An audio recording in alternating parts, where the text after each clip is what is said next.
میں آپ کو عرض کروں قاضی فائز عیسیٰ صاحب کے خلاف جو ریفرنس دائر ہوا تھا وہ جنرل باجوہ نے دائر کیا تھا اور اس کا علم پورے پاکستان کو ہے، اور چیئرمین پی ٹی آئی اس وقت وزیر اعظم تھے، اور میرا خیال ہے کہ لا منسٹر جو اس وقت کے تھے فروغ نسیم، اس نے بڑا کلیدی کردار ادا کیا تھا۔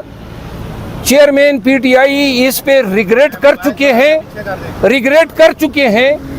اگر کسی کے ساتھ بھی کوئی زیادتی ہوتی ہے، ریگریٹ ہونا یا کرنا جو ہے یہ اعلیٰ ظرفی کی مثال ہے، لہذا اب یہ کہنا کہ ہمیں اس سے یہ امید نظر آتی ہے، یہ قاضی فائز عیسیٰ صاحب کی کانسٹیٹیوشنل ڈیوٹی ہے۔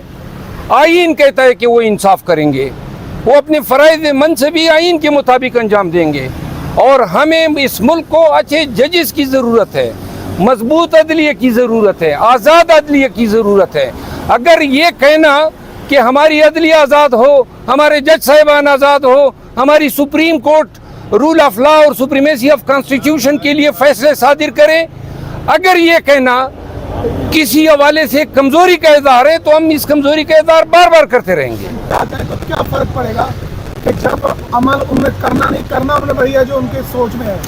ایک مثال دیتا ہوں، بابر ستار صاحب کا فیصلہ تھا، عمل درآمد ہوا کہ نہیں ہوا، اور ابھی تک ہو رہا ہے۔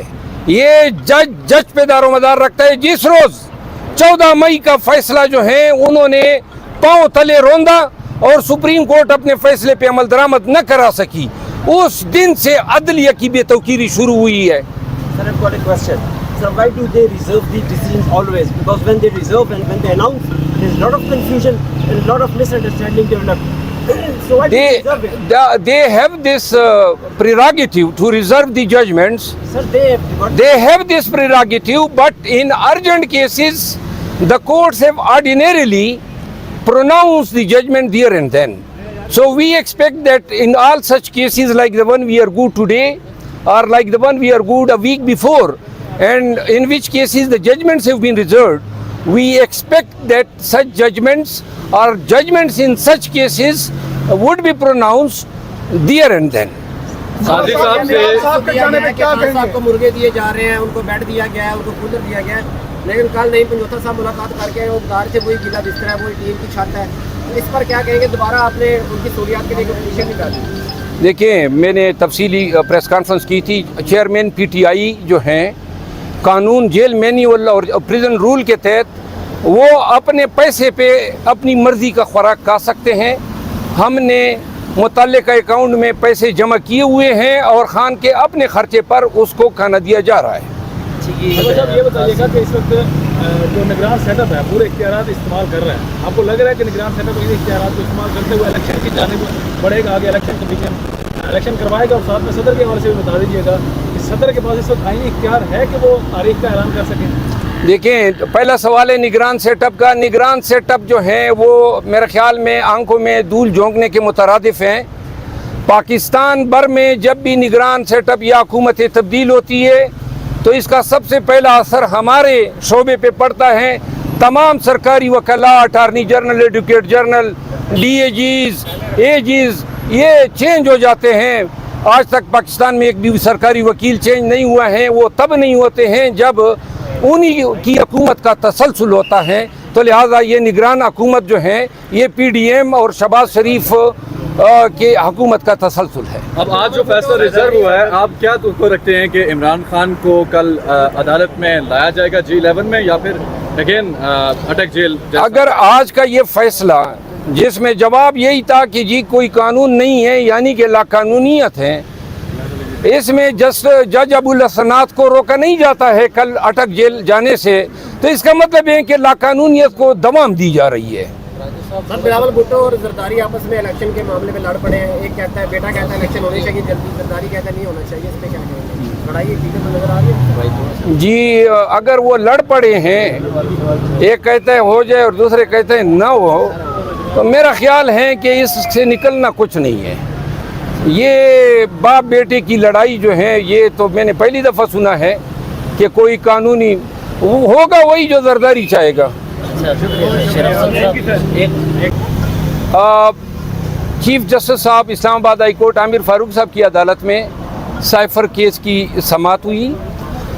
یہ کیس میں نے چیئرمین پی ٹی آئی کی بیہاف پہ دائر کیا تھا، جس میں 29 اگست کے لا منسٹری کے اس حکم نامے کو چیلنج کیا تھا، جس میں لا منسٹری کے حکم نامے کی بنیاد پہ سائفر کیس ٹرائل کورٹ کے جج ابو الاسناد صاحب نے 30 تاریخ کو جو ہے پروسیڈنگ اٹک جیل میں منعقد کی.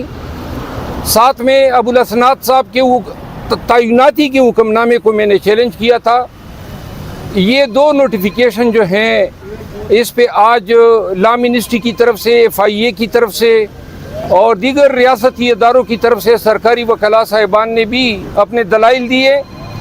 دلائل سماعت ہونے کے بعد جو فاضل چیف جسٹس صاحب نے سوال کیا وہ یہ تھا کہ کس قانون کے تحت لا منسٹری نے یہ NOC جاری کی ہے. نمبر 1، کس قانون کے تحت ابو الاسناد صاحب جو ہیں اٹک جیل گئے. اور سب سے اہم سوال یہ آج کارروائی میں عدالت نے نوٹ کیا کہ چیئرمین PTI عمران خان کس قانون کے تحت اٹک جیل میں نظر بند ہیں.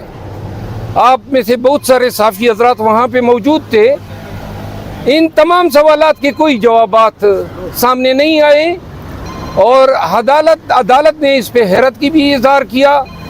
انہوں نے سرکاری وکیل نے یہ کہا کہ جو حکم نامہ تھا اور جس حکم نامے کی میعاد کل ختم ہو رہی ہے، اور ابو الاسناد صاحب نے کل ہمیں بتایا تھا کہ وہ 13 تاریخ کو پھر اٹک جیل جائیں گے، اور آج چیف جسٹس صاحب کو میں نے کہا کہ جی ابو الاسناد صاحب تو پھر جانے کا ارادہ رکھ رہے ہیں، تو لہذا جب کوئی قانون ہی نہیں ہے، کوئی اختیار ہی نہیں ہے کہ پنجاب کے صوبے میں اسلام آباد کے ملزم کے ٹرائل شروع ہو اور اس پنجاب کی جیل میں رکھا جائے، نہ پنجاب صوبے کا ہم حصہ ہے، نہ قانون اور آئین میں ایسی کوئی پروویژن ہے، تو پھر یہ لاقانونیت کیوں ہے؟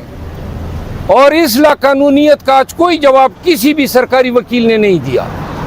یہ تمام سوالات عدالت نے پوچھے، بار بار پوچھے، لیکن عمران خان جو ہیں بغیر کسی قانونی جواز کے، بغیر ڈیو پروسیس آف لا کے، صرف اور صرف لاقانونیت کی بنیاد پہ وہاں پہ پڑا ہے اٹک جیل میں.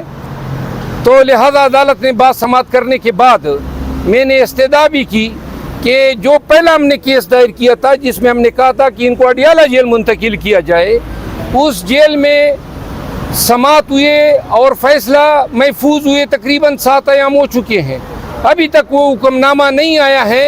ایک دن جو ہے ہمیں کاسٹ کر رہا ہے. تو لہذا عدالت نے کہا کہ جلدی وہ فیصلہ بھی آ جائے گا، اور آج کی بات سماعت ہونے کے بعد اس میں بھی فیصلہ محفوظ کر لیا ہے. عرض کر دوں کہ یہ جو لاقانونیت ہے یہ دن بدن بڑھتی جا رہی ہے، اور لاقانونیت تب بڑھتی ہے جب روکنے والا کوئی نہ ہو. اور ہمیں امید ہے کہ عدالتی chief justice of Pakistan retire ہو رہے ہیں، قاضی فائز عیسیٰ صاحب آ رہے ہیں. ہمیں امید ہے کیونکہ ہم وکلاء اس نظامی انصاف کے سٹیک ہولڈرز ہیں، اور عدلیہ جو ہیں اپنے جائز اختیارات استعمال نہ کرتے ہوئے اور اس لاقانونیت کو روکنے میں بدستور ناکام نظر آ رہی ہے. ہمیں قاضی فائز عیسیٰ صاحب کی آمد پہ ان کو خوش آمدید بھی کہتے ہیں. جانے والے چیف جسٹس صاحب کو جو ہیں ان کا بھی شکریہ ادا کرتے ہیں، لیکن ساتھ میں ہم یہ بھی ریکارڈ کر رہے ہیں کہ جناب آپ کی عدلیہ جو ہیں آخری سانسیں لے رہی ہیں، اور واحد امید اب قاضی فائز عیسیٰ صاحب سے ہیں کہ وہ اپنی بے توقیر عدلیہ جو ہیں اس کی جو سانسیں جو آخری سانسیں لے رہی ہیں ان کے قد و کاٹ اور ان کے کردار اور ان کی شخصیت کو مد نظر رکھتے ہوئے وکلاء برادری اور پاکستان کے عوام امید لگائے بیٹھے ہیں کہ وہ عدلیہ کو توقیر، تعظیم اور احترام کے راستے پہ ڈالے گی، اور پاکستان کے عوام جن کا بنیادی حق ہیں کہ انہیں انصاف ملے، ان کے بنیادی حقوق ملے، جو اب فی الوقت بغیر کسی پروٹیکٹر کے ہیں، بغیر کسی محافظ کے ہیں، اور لاقانونیت اور طوائف الملوکی کے